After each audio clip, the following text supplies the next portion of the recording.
ఇక కళ్ళజోడు అవసరం లేదు. స్మార్ట్ విజన్ ఐ హాస్పిటల్లో ఎలాంటి ఐ సర్జరీకైనా 50% డిస్కౌంట్. ఆగస్టు 11 నుండి 19 వరకు మాత్రమే.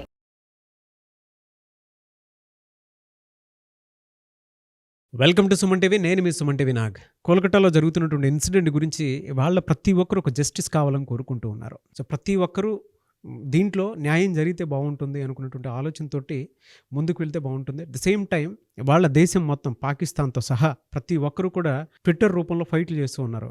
వెస్ట్ బెంగాల్లో ఏం జరుగుతుంది అనేటువంటి దాని మీద సో రకరకాల కథనాలు మనం అయితే చూస్తూ ఉన్నాము.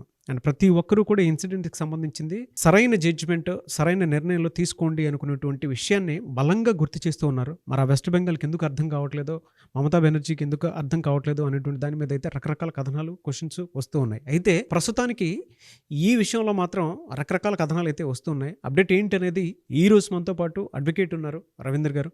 సో ఆయన మాటలో అడిగి తెలుసుకుందాం.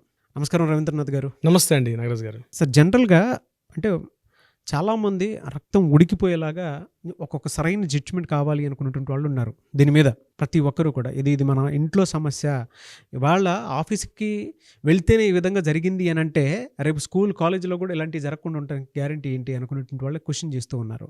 అండ్ ఆడపిల్లని బయటికి పంపించాలంటే భయంతో కూడుకున్నటువంటి పరిస్థితి వాళ్ళ.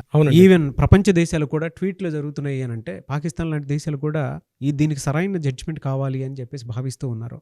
ఏం జరిగింది అంటే ప్రస్తుత కథనాలు అయితే కొత్త వింటూ ఉన్నాము.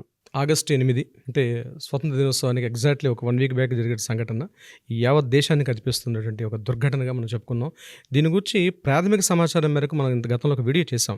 కానీ రోజుకు ఒక ఎపిసోడ్ కనిపిస్తుంది దీని మీద. అంటే దీనికి దారితీసే కారణాలు కూడా మనం విశ్లేషిద్దాం. ఎందుకనేసి మొదట్లో మనం ఏమనుకున్నామంటే సంఘటన జరిగింది ఆగస్టు 8వ తేదీ నాడు అర్ధరాత్రి 2 గంటల నుంచి 6 గంటల మధ్యలో కేసు జరిగింది. ఆ అమ్మాయి నిద్రిస్తున్న సమయంలో 3 గంటల నుంచి 6 గంటల సమయంలో ఒక నిందితుడు వచ్చి అత్యాచారం చేశాడు. అత్యాచారం చేయడమే కాకుండా మర్డర్ కూడా చేసి ఎస్కేప్ అయిపోయాడు. ఇమీడియట్గా విషయాన్ని 6 గంటలకు తెలిసింది. 7 గంటలకు పోలీసులు ఎంటర్ అయ్యారు. 8:30, 9 గంటల ప్రాంతంలో లోకల్గా ఉండే ఇది తల అనేటువంటి ఒక స్టేషన్ పరిధిలో వస్తుంది కాబట్టి అక్కడ లోకల్ పోలీస్ స్టేషన్ వాళ్ళు రావడం జరిగింది. ఇమీడియట్గా 9:30 ఆ టైంలో కొంతమంది అఫీషియల్స్ రావడం జరిగింది. 9:30 ఆ సమయంలో దీన్ని ఇన్ఫర్మ్ చేశారు, పేరెంట్స్కి ఇన్ఫర్మ్ చేశారు.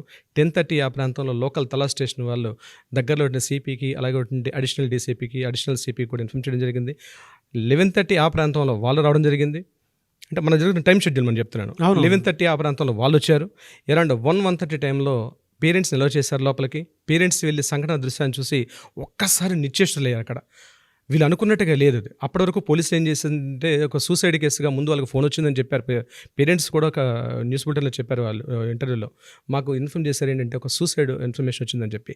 బట్ ఆ ఇన్ఫర్మేషన్కి 1 o'clock జరిగిన ఇన్సిడెంట్ ప్రత్యక్షంగా చూసినప్పటికీ ఇది సూసైడ్ కాదు, ఇది గ్యాంగ్ రేప్ జరిగింది అని వాళ్ళు ప్రత్యక్షంగా చెప్పారు. 1 o'clock జరిగిన తర్వాత అరౌండ్ 3:30కి వాళ్ళు ఏం చేశారంటే ఇది పోలీసులతో కాదు, ఇది అడిషనల్ సింగిల్ మేజిస్ట్రేట్ ఒక ఆయన ఆధ్వర్యంలో జరగాలి, ఈ యొక్క ఎంక్వైరీ ఏదైతే ఉందో అక్కడ జరగాలని చెప్పి వాళ్ళు రిక్వెస్ట్ చేసుకున్నారు. ఇమీడియట్గా 4:30 ఆ ప్రాంతంలో అడిషనల్ మేజిస్ట్రేట్ కూడా రావడం జరిగింది.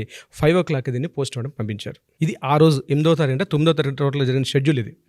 సో 5:30కి పోస్ట్ మార్టం రిపోర్ట్ వెళ్ళిన తర్వాత అక్కడి నుంచి పరిణామాలు టకటక జరిగిపోయాయి అనమాట. అక్కడ ముందే అనుకున్నారు, ఒక సస్పెక్ట్ చేసామండి, మేము ఎంక్వైరీ చేసాం, బ్లూటూత్ ఆనవాళ్ళని మేము ఎవిడెన్స్ కారణంగా సంజయ్ రాయ్ అనే ఒక వ్యక్తిని మేము సస్పెక్ట్ చేసాం, అతనే దోషి అని చెప్పి వాళ్ళు అతనే దీనిగా ఉన్నాడని చెప్పి సస్పెక్ట్ అతనని చెప్పి అతన్ని ఇమీడియట్గా రిమాండ్లో తీసుకోవడం, అతన్ని పోలీస్ ఇంటరాగేషన్లో తీసుకున్నారు. ఇది ఫస్ట్ స్టేజ్లో జరిగిన స్టెప్ ఇది. కానీ తర్వాత ఏం జరిగింది, ఎక్కడైతే సంఘటనా స్థలం జరిగిందో ఆ సంఘటనా స్థలంలో ఉన్నటువంటి సిచ్యువేషన్స్ ఏదైతే ఉన్నాయో ఇమీడియట్గా అక్కడ ఉన్న వాల్ రినోవేషన్ చేయడం, మిగిలినటువంటి ఆనవాళ్ళు ఏవైతే ఉన్నాయో వాటిని చెరిపేసే ప్రయత్నం చేయడం. ఇమీడియట్ ఇది కాకుండా ఆ రోజు సాయంత్రమే మమతా బెనర్జీ, అంటే ఈవిడ కూడా వైద్య ఆరోగ్య శాఖ మంత్రి, గుర్తుంచుకోవాల్సింది ఏంటంటే మమతా బెనర్జీ కేవలం వెస్ట్ బెంగాల్లో చీఫ్ మినిస్టరే కాదు, వైద్య ఆరోగ్య శాఖ మంత్రి కూడా ఆవిడే ఉన్నారు అక్కడ శాఖ మంత్రిగా. ఎగ్జాక్ట్లీ దారుణమైనటువంటి విషయం. ఈ శాఖ మంత్రి కూడా మమతా బెనర్జీ గారు, సందీప్ ఘోష్ గారు అంటే ఆ కాలేజీ సూపరింటెండెంట్ కమ్ ప్రిన్సిపల్ ఆయనే, అతనికి ఇమీడియట్గా సస్పెండ్ చేయలేదండి. అతనికి లీవ్ చేస్తూ ఇమీడియట్గా వేరే కాలేజ్ అంటే వెస్ట్ బెంగాల్ మెడికల్ కాలేజ్కి ఆయనకి అక్కడ రిపోర్ట్ చేస్తూ ఆయన పోస్ట్ని అక్కడ ఆపారు. సో ఇమీడియట్గా ఈ 2 విషయాలు కూడా మనకు అనేక అనుమానాలు దారితీసింది. ఇమీడియట్గా నెక్స్ట్ డే మార్నింగ్ ఏం చేశారంటే ఎవరైతే విక్టిమ్ తలక పేరెంట్స్ మ్యాజిస్ట్రేట్ కోర్టులో ఫైల్ చేశారు, హైకోర్టు ఫైల్ చేశారు, వాళ్ళు ఏమనంటే మాకు ఈ యొక్క పోస్ట్ మార్టం మీద కానీ ఈ పోలీసులు ఎంక్వైరీ చేస్తున్న విషయంలో మాకు చాలా అనుమానాలు తావిస్తుంది, ఈమె మీద గ్యాంగ్ రేప్ జరిగింది, సో మాకు క్లియర్ సత్వర న్యాయం చేయాలని చెప్పి వాళ్ళు బాధితులు ఎప్పుడైతే కోరుకున్నారో ఇమీడియట్గా హైకోర్టు ఇన్వాల్వ్ జరిగింది. సో ఇది ఇమీడియట్గా లోకల్ పిఎస్తో కాదు, ఇది సిబిఐ ఇంటరాగేషన్కి పంపించాలి, సో సిబిఐ ఆధారంలో జరగాలని చెప్పి 12వ తారీఖు నాడు హైకోర్టు నుంచి వాళ్ళకి ఆర్డర్స్ ఇవ్వడం జరిగింది. ఇది ఇప్పటివరకు జరుగుతుంది ఒక రెగ్యులర్ స్టోరీ. సో మొత్తం నేషనల్ మీడియా అటెన్షన్ అంతటిని కూడా డైవర్ట్ చేసినట్టుగా సంజయ్ రాయ్ అనే వ్యక్తి మాత్రమే దీని మీద ఇతనే దోషి అని చెప్తూ మొత్తం మీడియా అంతటిని టర్న్ చేశారు. కానీ ఇక్కడే ఒక మలుపు తిరిగింది నాగరాజ్ గారు. రీసెంట్గా నేషనల్ ఇన్ఫర్మేషన్ టెక్నాలజీ బ్రాడ్కాస్టింగ్ సెక్రటరీగా ఉన్నటువంటి అమిత్ మాల్యా ఒక ఆడియో టేప్ని రిలీజ్ చేశాడు. ఆ టేపులో ఏముందంటే, ఎవరైతే విక్టిమ్గా ఉన్నటువంటి ఈ బాధితురాలు తను ఏదో తెలియని విషయాన్ని ఆ కాలేజీకి సంబంధించి ఒక సీక్రెట్స్ న్యూస్ని తెలుసుకుంది. అంటే సందీప్ ఘోష్గా ఉన్న ప్రిన్సిపాల్ ఈ కాలేజీలో అక్రమాలు జరుగుతున్నాయి, ఒక సెక్స్ రాకెట్ జరిగిందని, అంతేకాకుండా మానవ అవయవాలు ఉంటాయి కదా, హ్యూమన్ ఆర్గానిజమ్స్, ఈ వీటిని కూడా ఎక్స్పోర్ట్స్ ఇంపోర్ట్స్ జరిగాయని చెప్పి సందీప్ ఘోష్ అని ఏదైతే కాలేజ్ ప్రిన్సిపాల్ ఉన్నాడో మెడికల్ కాలేజ్ స్టూడెంట్స్ దగ్గర నుంచి కరప్షన్ అంటే లంచాలు వసూలు చేస్తున్నాడని, ఈవెన్ ప్రాక్టికల్స్ జరిగేటప్పుడు కూడా స్టూడెంట్స్ నుంచి అనధికారికంగా కూడా కొంత ఫండ్స్ని కలెక్ట్ చేస్తున్న ఇన్ఫర్మేషన్ ఆడియో టేపులో వినిపించడం జరిగింది. ఎప్పుడైతే అమిత్ మాల్యా రిలీజ్ చేసిన ఆడియో టేప్ లీక్ అయిందో బాధితురాలు పేరెంట్స్ ఏదైతే చెప్తున్నటువంటి దీనికి చాలా దగ్గర సంబంధం కలిగింది. అయితే సిబిఐకి వచ్చే ముందు ప్రైమరీ లోకల్ పోలీస్ స్టేషన్లో ఏదైతే ఇన్ఫర్మేషన్ జరిగిందో వీళ్ళు చెప్పేది పూర్తిగా అబద్ధం అన్నది కొత్త అనుమానాలు దారితీసింది. ఎప్పుడైతే ఆడియో టేప్స్ బయటకు వచ్చాయో టోటల్గా నేషనల్ మెడికల్ కాలేజ్ సంబంధించిన అంటే కలకత్తా సంబంధించిన వాళ్ళందరూ కూడా అలర్ట్ అయ్యి రీసెంట్గా దాడులకు దిగడం జరిగింది. ఇదే మాత్రం కాదు, ఒక 60 నుంచి 70 మంది కొంతమంది దుండగులు అటాక్ చేశారు కాలేజీ మీద. అటాక్ చేసి ఎక్కడైతే సంఘటనా స్థలం జరిగిందో ఆ సంఘటనా స్థలం ఉన్నటువంటి పూర్తిగా ధ్వంసం చేశారు ఆ ప్రాంతాన్ని, ఆడిటోరియాన్ని. అంటే పోలీసులు ఆల్రెడీ కేసు ఫైల్ చేశారు, నేషనల్ మీడియా లోకల్ మీడియా మొత్తం అటెన్షన్ ఉన్నప్పుడు కూడా ఒక 70 మంది దుండగులు, అంటే పోలీసుల కంట్రోల్లో ఉంటుంది ఆ యొక్క ప్లేస్ అన్నది. నేను తర్వాత చర్చిస్తాను, అసలు అంటే కోర్టు ప్రొసీడింగ్స్ ఎలా ఉంటుందో తర్వాత చెప్తాను. కానీ సాక్ష్యాధారాలను పూర్తిగా తారుమారు చేసే ప్రయత్నంలో పోలీసులకు ఇన్వాల్వ్మెంట్ కూడా జరిగిందని బీజేపీ అధికార ప్రతినిధులు అక్కడ చెప్పడం జరుగుతుంది. అంటే జరుగుతున్న పరిణామాలు ఏవైతే ఉన్నాయో దానికే దారి తీస్తున్నాయి. సార్, మీరు ఇందాక ఆడియో టేప్ అన్నారు కదా, ఆడియో టేప్లో అసలు ఏముంది అంటే, మీరు ఇందాక మాట్లాడుతుంటే అక్కడ ఏదో సెక్స్ రాకెట్ జరుగుతున్నట్లు, లేదంటే ఆ కాలేజ్ అంతా ఒక మెడికల్ మాఫియా జరుగుతున్నట్లు మీరు మాట్లాడటం జరిగింది. ఆడియో టేప్లో అసలు ఏముంది నాగరాజు గారు? ఈ ఆడియో టేప్లో ఏముందంటే, మనం కూడా వీలైతే ఆడియో టేప్ కూడా ప్లే చేద్దాం మనం ఈ వీడియోలో పాటు. అక్కడ జరిగింది సంగతి ఏంటంటే, ఈ కాలేజీలో ఆమె తన ఫ్రెండ్స్ తోటి అరౌండ్ ఈవినింగ్ 11:30-12 ఆ ప్రాంతంలో ఫ్రెండ్స్ తోటి డిస్కషన్ చేసింది. ఇలాంటి దారుణాలు జరుగుతున్నాయి మన కాలేజీలో, నాకు కూడా చాలా ఫోర్స్ పెడుతున్నారు, నన్ను కూడా కాస్త మనీ ఎక్కువగా, అంటే రేపు ప్రాక్టికల్స్ ఎగ్జామ్స్ అవుతాయి, ఎగ్జామ్స్లో నీకు ఇవ్వాలంటే మనీ డిమాండ్ చేస్తున్న కూర్చోబెడుతున్నారు, మా పేరెంట్స్ దగ్గర అమౌంట్ని అడగలేకపోతున్నాను అని చెప్తూ, నాకు ఈ కాలేజ్ చాలా దారుణం ఉన్నాయి, నేను దీన్ని హైయర్ అఫీషియల్స్కి ఇన్ఫార్మ్ చేస్తానని చెప్పి ఆ అమ్మాయి చెప్పడం జరిగింది. దాని తర్వాత 4 ఉమెన్స్, 4 బాయ్స్, వీళ్ళు కూడా డాక్టర్సే, 4 ఉమెన్స్ డాక్టర్సే, 4 బాయ్స్ కూడా డాక్టర్సే, వీళ్ళందరూ కలిసి ఈ మీద గట్టిగా ప్రతిఘటించారు. ఉమెన్స్ అక్కడే ఉన్నారు, ఈ 4 బాయ్స్, ఇది యాక్చువల్గా 4th ఫ్లోర్లో జరిగింది, అదే బిల్డింగ్లో 4th ఫ్లోర్లో ఉంది ఆడిటోరియం, అంటే ఈమె డ్యూటీ చేస్తున్న ప్లేస్ కూడా 4th ఫ్లోరే. ఈ 4 కూడా ఈమెతో వాదన చేసి కిందకి వెళ్ళిపోయారు మరలా డిస్కషన్ చేసి. ఈ డిస్కషన్కి కిందకి వెళ్ళే సమయంలో మధ్యలో ఏదో జరిగింది. అక్కడ ఏం జరిగిందంటే విషయం, అక్కడ వీళ్ళ పేరెంట్స్ చెప్పే విధానం ఏంటంటే, ఈ 4 కలిసి ఆమెను బహిరంగంగా, అంటే అందరూ చూస్తుండగా 4 ఉమెన్స్ ఉందంటే బహిరంగంగా, అంటే ఇట్ మీన్స్ ఆ కాలేజీ ఫ్రెండ్స్ చూస్తున్న మధ్యలోనే ఈమెను గట్టిగా కొట్టారని, మెడనరాలను గట్టిగా ఒత్తి ఆమెను చంపేశారని, ఒంటి మీద గాయాలు చేశారని, రకరకాలుగా ఆమెను ఎన్ని రకాలుగా మానసికంగా శారీరకంగా చంపే ప్రయత్నాలు చేశారు. ఈ అటెంప్ట్లో ఆవిడ చచ్చిపోయి ఉండొచ్చు, లేకపోతే చనిపోయి కూడా ఉండకపోయి ఉండొచ్చు. ఇక్కడతో సీన్ జరిగిపోయింది. ఇది యాక్చువల్ జరిగిన సీన్. ఈ తర్వాత ఈ బాయ్స్ ఏం చేశారు, ఆ 4th ఫ్లోర్ నుంచి గ్రౌండ్ ఫ్లోర్కి వెళ్ళి లిక్కర్ అంటే అక్కడ మందు సేవించుకొని కింద ఉండిపోయారు. ఈ ఉమెన్స్ తర్వాత ఈమెతో కాస్త పెనుగులాడినటువంటి ఆనవాళ్ళు కూడా ఉన్నాయి. ఇది అక్కడ జరిగింది. సో ఈమె స్పృహ తప్పి పడిపోయింది అమ్మాయి. మరి స్పృహ తప్పిందా లేకపోతే చనిపోయిందా అంది, అది మనకి పోస్ట్ మార్టం రిపోర్ట్స్లో కానీ ఫైనల్ రిపోర్ట్స్ వస్తే కానీ మనకు తెలియదు, సస్పెక్ట్ చేస్తున్నాం మనం ఇప్పుడు ఆడియో క్లిప్స్ ప్రకారం. అయితే ఇక్కడ సీన్ ఏం జరిగిందంటే, ఈ సంజయ్ రాయ్ అన్నటువంటి ఎవరైతే ఇక్కడ డ్యూటీలో ఉన్నటువంటి ఈ సివిక్ వాలంటీర్ ఎవరైతే ఉన్నాడో, ఇతను కేవలం 4th ఫ్లోర్కి వెళ్ళే రైట్స్ లేవు, ఇతను యాక్చువల్గా పిచ్చి సంజయ్ అని పిలుస్తారని ఇప్పుడు ఉన్నటువంటి కొత్తగా అనిపిస్తుంది ఏంటి, ఇతను పిచ్చి సంజయ్ అంటారు. అంటే ఉమెన్, హీజ్ ఎ ఉమనైజర్. ఆయన కూడా కనిపిస్తున్న ఉమెన్స్ తన మొబైల్లో కూడా చాలా ఈ అశ్లీలటువంటి దృశ్యాలు చాలా వరకు ఉన్నాయి. ఈ సంజయ్ అని వాళ్ళు పిలిపించారని, కాస్త పైన ఫ్లోర్లో ఉన్నటువంటి దాన్ని క్లీనింగ్ చేసేసి ఆ అమ్మాయిని పక్కకు పెట్టామని చెప్పారని, ఈ సంజయ్ రాయ్ 4th ఫ్లోర్ పైకి, అంటే పర్మిషన్ లేకపోయినా సంజయ్ రాయ్ 4th ఫ్లోర్ పైకి వెళ్ళి అక్కడ ఎక్కడైతే విక్టిమ్, అంటే ఈ దారుణం జరిగిన ఆ సంఘటనలో ఆ అమ్మాయిని విగత జీవులుగా చూసినటువంటి ఆ అమ్మాయిని తను చనిపోయిన శవాన్ని తను సెక్స్ చేసి తను మరింత భయంకరంగా తన యొక్క పైశాచికత్వాన్ని సంజయ్ రాయ్ తీర్చుకున్నాడు. ఇది అతను మెంటల్ కండిషన్తో చేశాడా లేకపోతే మెంటల్ డిజార్డర్తో చేశాడంది నెక్స్ట్ కోర్టు ఇన్ఫ్లుయెన్స్ చేశారా? అంటే ఇతని కండిషన్ ఏంటి ఆ టైంలో? ఒక డెడ్ బాడీతో చేయడం అనేది అది కామన్ మ్యాన్ చేసేది కాదు. సో ఇతని యొక్క మానసిక స్థితి ఏమిటంది తర్వాత రిపోర్ట్ తెలుస్తుంది. బట్ ఈ రోజు మనకు అందిన ఇన్ఫర్మేషన్ ప్రకారం ఇది జరిగింది నాగరాజు గారు. విస్తుపోయే నిజాలు ఇవన్నీ, కళ్ళు బయర్లు గమ్మేటువంటి నిజాలు. అవునండి. అంటే మనం అప్పటిదాకా మీడియాలో వచ్చేటువంటి కథనాల ప్రకారం కానివ్వండి, లేదంటే మనం వినేటువంటి విషయాల ప్రకారం కానివ్వండి, మనం ఒకటి మాట్లాడుకుంటే ఆడియో టేప్ అనేది వాళ్ళ కొత్త విషయాన్ని వెలుగులోకి దారితీసేలా తీసింది. అంటే అక్కడ ఒక పెద్ద మెడికల్ మాఫియా నడుస్తుంది, హ్యూమన్ ట్రాఫికింగ్ నడుస్తుంది, దాంతోపాటు ఒక పెద్ద సెక్స్ రాకెట్ నడుస్తుంది అనేటువంటి విషయం తెలిసింది. అండ్ దాన్ని మొత్తం బయటికి రానియకుండా స్టేట్ మీద నెగిటివ్ ఒపీనియన్ వచ్చేస్తుందేమో అనేటువంటి ఉద్దేశంతో ఈవిడే హెల్త్ మినిస్టర్ కదా, ఈవిడ సీఎం హెల్త్ మినిస్టర్ ఈవిడే కదా, అవును, మమతా బెనర్జీ. అదే ఈవిడే కావాలని, అంటే ఆవిడ చేసేటువంటి పని ఏదైనా ఉంది అని అంటే బ్లేమ్ గేమ్ 100%, అంటే నింద 100% ఉంది.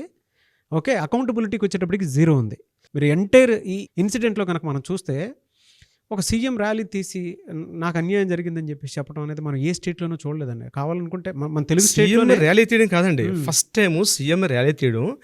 దీంతో పాటు విత్ ఇన్ 1 వీక్లో ఎవరైతే నిందితున్నాడో అతన్ని మేము ఉరిశిక్ష చేస్తాము, ఉరిశిక్ష తీయాలి, కోర్టులు ఈ రకంగా ఫాస్ట్గా రావాలని చెప్పి, అంటే దొంగ నడిచినట్టు ఉంది ఇక్కడ విషయం. అవును అవును, ఏం చేస్తుంది ఇదే మన తెలుగు రాష్ట్రాల్లో గతంలో కనుక చూసుకుంటే అండి, అంటే ఇన్స్టెంట్గా ఇప్పుడు మనం చూస్తే కొన్ని ఇన్సిడెంట్స్లో రాజశేఖర రెడ్డి గారు కానివ్వండి, లేదంటే కేసీఆర్ గారు కానివ్వండి, తీసుకున్నటువంటి డెసిషన్స్, అంటే మనకి కొన్ని సమయంలో వాళ్ళు తీసుకున్నటువంటి డెసిషన్స్, వాళ్ళ గవర్నమెంట్లో జరిగినటువంటి డెసిషన్సే కరెక్ట్ ఏమో అన్న భావన కూడా కలుగుతుంది మనకి. అంటే ఇక్కడ కంపారిజన్ చేయడం అన్నది కరెక్ట్ కాకపోవచ్చు, ఎందుకంటే అక్కడ రాజకీయ సామాజిక పరిస్థితులనే ఉంటాయి. వెస్ట్ బెంగాల్ ప్రాంతం ఇప్పుడే కాదండి, 100 ఏళ్ళ నుంచి కూడా సోనాగచ్ అనే ఒక ప్రాంతం ఉంది. It's purely red light area. బాంబేలో ఎట్లయితే మనం రెడ్ లైట్ ఏరియా అంటాము, కలకట్టాలో సోనాగచ్ అంది అఫీషియల్ ఇట్స్ సెక్సువల్ రాకెట్ నడుస్తుంటుంది. అంటే సో మనం దాన్ని కంపారిజన్ చేయలేం. మన తెలుగు రాష్ట్రాలు అటువంటి సంస్కృతి లేదు. బట్ అటు వెస్ట్ సైడ్ ఉన్నటువంటి ఇన్స్టెంట్ జడ్జిమెంట్ అనేది ఇందాక 1 వీక్లో వాళ్ళని ఉరిదీయాలి, వాళ్ళు ఇచ్చేయాలి, సిబిఐ ఇన్వెస్టిగేషన్ అని చెప్పేసి ఇప్పుడు చెప్తుందని చెప్పేసి అన్నారు కదా. అవునండి, నేను సీఎం కంపారిజన్ పాయింట్లో నుంచి చెప్పాను మీకు. జనరల్గా అంటే మన వాళ్ళే ఇంత అగ్రెసివ్గా కొన్ని విషయాల్లో డెసిషన్ తీసుకుని వెళ్ళిపోతుంటారు. అన్యాయం అంటే అన్యాయంలానే చూస్తారు. అక్కడ ఇంత హైడ్రామా నడుస్తుందంటే అంటే అకౌంటబిలిటీ 0. అంటే ఇక్కడ ఒక పాయింట్ అండి, ప్రత్యేకంగా ఇవి మెడికల్ కాలేజెస్, అంటే ప్రభుత్వం యొక్క ఆధ్వర్యంలో నడుస్తుంటే కాలేజెస్. హ్యూమన్ ట్రాఫికింగ్ కావచ్చు, సెక్స్ రాకెట్స్, ఇవన్నిటికి కూడా చాలా వరకు అడ్డాలుగా ఉన్నాయి. బయటికి రాలేదు కాబట్టి ఇప్పుడు తెలియదు. చాలా మెడికల్ కాలేజెస్ జరుగుతూ ఉంది, బట్ బయటికి న్యూస్ రాలేదు కూడా తెలియదు. అయితే ఇక్కడ మమతా బెనర్జీ అనే వ్యక్తి సీఎంగా ఉంటూ ఆ సందీప్ ఘోష్ ఎవరైతే ఉన్నారో కరస్పాండెంట్ ప్రిన్సిపాల్, అతనితోటి తను తీసుకున్న నిర్ణయాలు ఇతను సపోర్ట్ చేస్తున్నాడు. అంటే ఆ ఆడియో టేప్లో కూడా ఇంకో మాట కూడా నేను చెప్పడం వచ్చాను. అందులో ఏం చెప్పారంటే ఈ సందీప్ ఘోష్కి రాజకీయ సంబంధాలు చాలా విస్తృతంగా ఉన్నాయి, అతన్ని ఎవరు ఏమీ చేయలేరు, దాన్ని రాజకీయంగా ఉండే ప్రస్తుత గవర్నమెంట్ అడ్డు పెట్టుకొని తను రెచ్చిపోతున్నాడు అన్న ఒక విషయం కూడా అందులో స్పష్టంగా ఉంది. అవునండి. సో ఇవన్నీ ఏంటంటే యాక్చువల్గా ముందున్నటువంటి సిచ్యువేషన్ వేరు, ఈ సిచ్యువేషన్స్ ఎక్కడికో దారితీస్తున్నాయి. కోర్టు ప్రొసీడింగ్స్ కానివ్వండి, లేదంటే జనరల్గా ఎలా వెళ్తే బాగుంటుంది అంటారు సార్ అసలు? అంటే యాక్చువల్గా జనరల్గా ఈ అత్యాచారం, హత్య ఇటువంటి సంఘటనలో కోర్టు కొన్ని ప్రొసీడింగ్స్ ఉంటాయండి. అంటే కోర్టు స్టెప్స్ ఎలా ఉంటాయి, 1 by 1 స్టెప్స్. ఫస్ట్ స్టెప్ ఏముంటుంది, ఎఫ్ఐఆర్ నమోదు చేయడం. అంటే సంఘటన ఐడెంటిఫై చేయగానే ఫస్ట్ ఎఫ్ఐఆర్ నమోదు చేయడం అనేది ఫస్ట్ ఇన్స్టెంట్.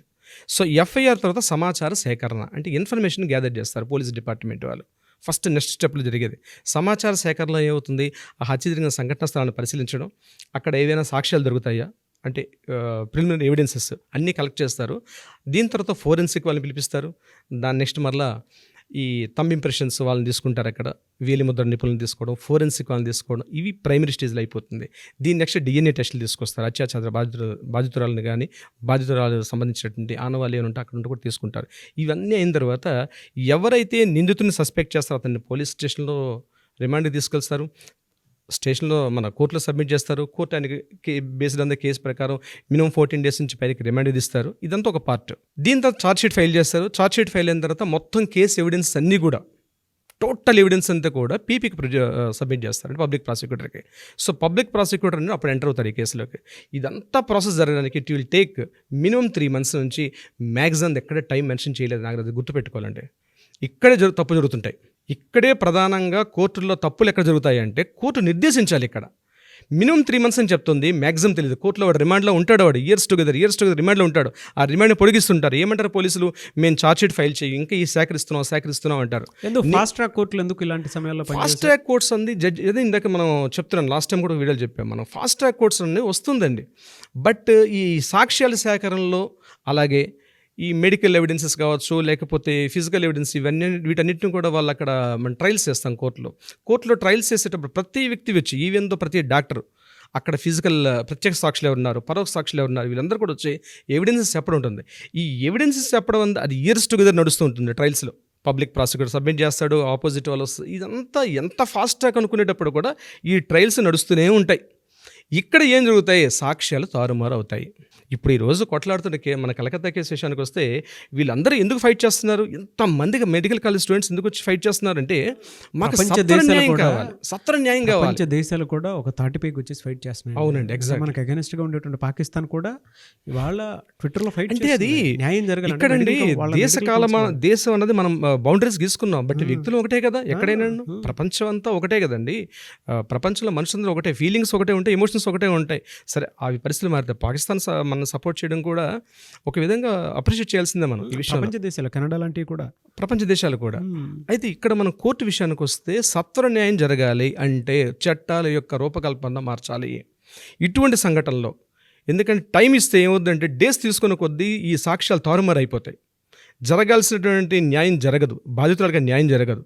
దీని సొల్యూషన్ ఏంటి, ఏం చేస్తే బాగుంటుంది సొల్యూషన్? ఒకటేనండి, ఇటువంటి సంఘటన జరగగానే ఇమ్మీడియట్గా దీనికి ఒక స్పెషల్ ఒక జ్యుడిషియరీ ఒక ఫోరం ఉండాలి, ఒక స్పెషల్ జ్యుడిషియరీ ఫోరం.